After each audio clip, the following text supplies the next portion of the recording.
hospital where they're really working on developing some new technologies, embracing new technologies that I thought I could bring to the area, and so here we are. So you're a heart surgeon. Heart surgeon, that's right. That's a stressful gig. Do you ever wake up in the morning and you're not 100% and you go, but see, you have to go to work and it's not, I can do radio and I can just bomb and no one's going to die. Talk about a job with some stress.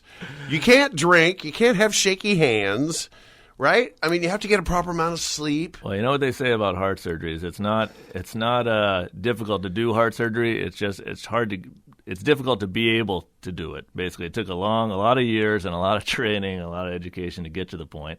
Once you're there, you could probably learn it. You pick it up in a couple of days. You're not allowed to. No, but I see what you're saying. So once you learn it, it's like surfing big waves. You can't just paddle out. You'll get beat up. But if you train for 10 years, then you can take off on a double overhead wave. If I went out on the big waves that you were on, I think I would struggle.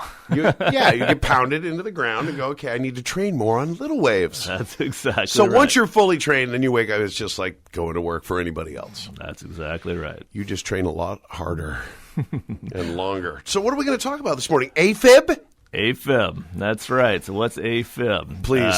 So it's called atrial fibrillation. It's a irregular rhythm of the heart, and a lot of Americans struggle with it. Somewhere in the 3 to 5 million, and worldwide, it's actually becoming somewhat of an epidemic as well, and projected to increase in terms of the population as the population gets older. So Afib is a electrical disorganized rhythm, basically a series of short circuits in the heart. Is it a murmur? It's not a murmur. So a murmur usually is turbulent flow through a valve. And sometimes AFib can be caused or generated because of valvular problems. But a lot of times people have this arrhythmia just for no reason other than bad luck. And the problem with it is it causes often a racing heartbeat. So when people first start to notice it, they have these palpitations, or this feels like the heart's going to beat out of their chest, and their heart rate may be going anywhere from 120 to 180 beats per minute, with the normal rate being 60 to 100. They can get faint. They can feel like they're going to pass out, and they actually can pass out. And over time, that rhythm can start happening more and more frequently. And so it's a real lifestyle affector. It basically can make people afraid to go on trips. It can make people that are avid skiers, hikers, outdoor enthusiasts like yourself. Right. Anything that gets your heart pumping, your adrenaline rush could be an issue. Yeah. Now, so in this particular circumstance, though, it doesn't even have to be stimulated by an activity. You could just be sitting on an airplane and have it happen. And that can be something that's obviously very distressing to people. And you can even have that. One of the symptoms can be this impending feeling of doom, like something bad is going to happen, right? Quote, I'm going to die. I feel like I'm going to die. Not a good feeling on an airplane. Not a good feeling anywhere, really. No. Now, over time, if you have atrial fibrillation or AFib all the time, you may not have that sensation as much of the racing heartbeat. It's there.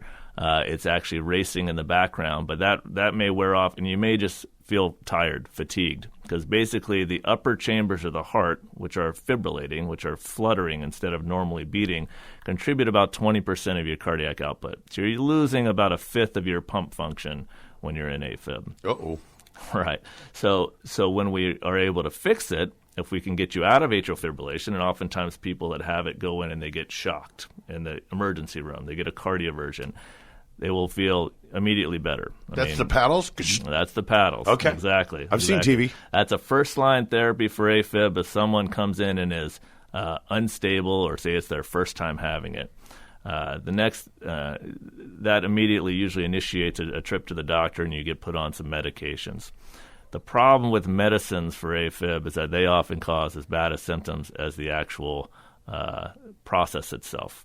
The AFib, it may keep you from having these episodes of racing heartbeat, but when you get to that point where you've had it a long time and you're more fatigued, those medicines can also cause some of that fatigue. It can cause a clouding. Sometimes they can cause anything from gastrointestinal upset to just not really, feeling 100%. Coumadin? Coumadin is the blood thinner that goes along with AFib. Basically, if you have atrial fibrillation and you have certain risk factors, you're at risk for stroke. So one of the number one causes of stroke, one of the primary causes of stroke in this country is atrial fibrillation. When blood flows through the heart, if it's not flowing very fast, it will stagnate. And it stagnates in a portion of the heart called the left atrial appendage. And if blood's not moving, it forms clots. Uh-oh. And then those clots can fire off to other parts of the body. And that's why Coumadin comes in, because it keeps the blood clear. It's thinner. It thins it out. It thins it out. And as anyone that knows that's been on Coumadin, while it can be somewhat life-saving to keep you from having a stroke, it can also have significant effects on your lifestyle in terms of if you're, like we said, an avid sportsman or a skier or a hiker, or if you just slip and fall and bump your head and you're on Coumadin, it can be a problem. You can certainly cause just as many problems as it can help. Now, with that said, patients that are older or have high blood pressure or other heart problems, if you're not on a blood thinner and you have atrial fibrillation, you have a pretty significant risk of stroke. Okay, so best move is go see you, and then you'll decide whether you get an operation or Coumadin. Or both. Well, I think there are definitely some steps along the way, and surgery is an option that a lot of people don't know about.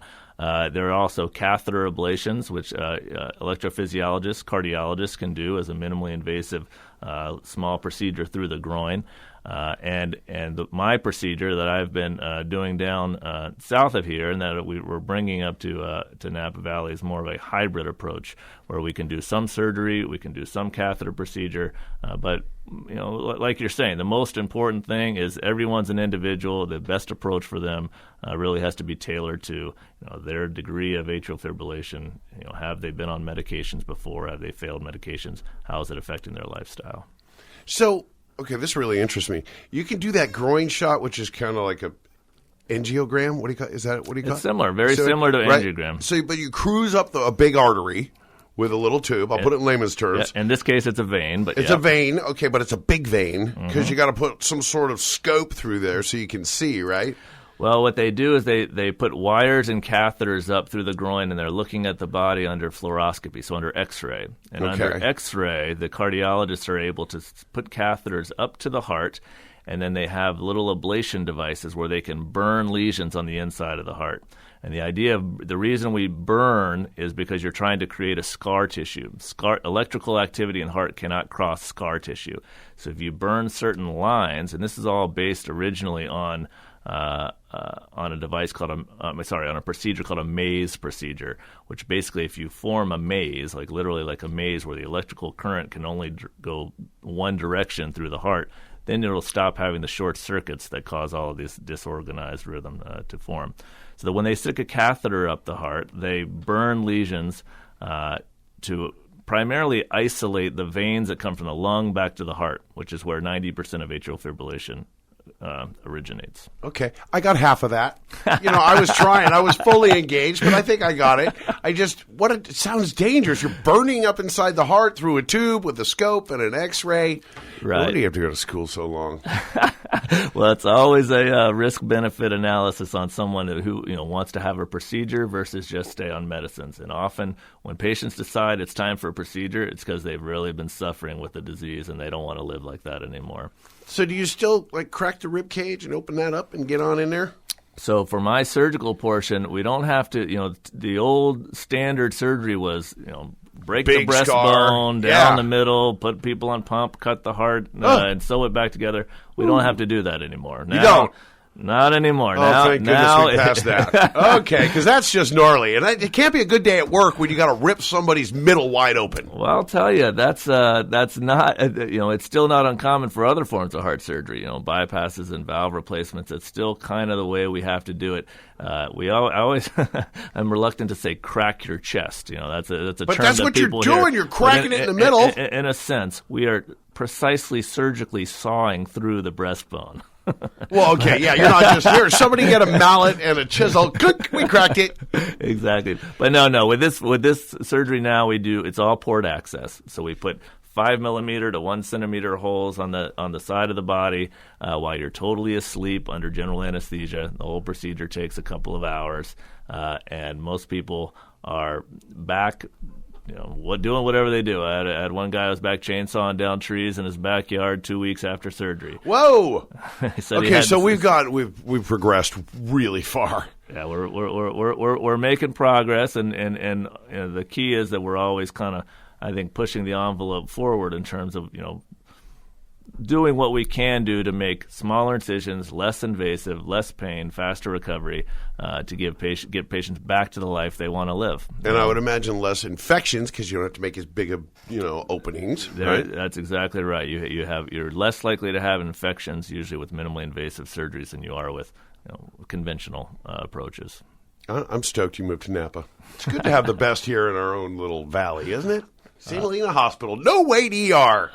It just keeps getting better. I'm excited about being here. I think there are going to be a lot of people that we can help, and I just want to, for the most part, educate people on what the options are. Well, I think you've done so this morning. I got at least 80% of that. That's more than I could ever have hoped. Excellent news. Now, are you supposed to throw a bone to the Adventist Heart Institute? Right. Well, the Adventist Heart Institute is where I'm working up there at St. Helena Hospital as Adventist in the Adventist Health System. They have a website which will show some of the things that we're offering. So I encourage everyone to look at the web, look up the Adventist Heart Institute website. Yeah, AdventistHeartInstitute.org. There you go. We've got the address. Well, Dr. Gant, thanks so much for being in here today. Thanks for having me. And thanks for moving to the Valley. Absolutely. Thanks for having me. It's good to have the best. 99.3 The Vine. It's light, elegant, and fresh. It's Sauvignon Rock on 99.3 The Vine.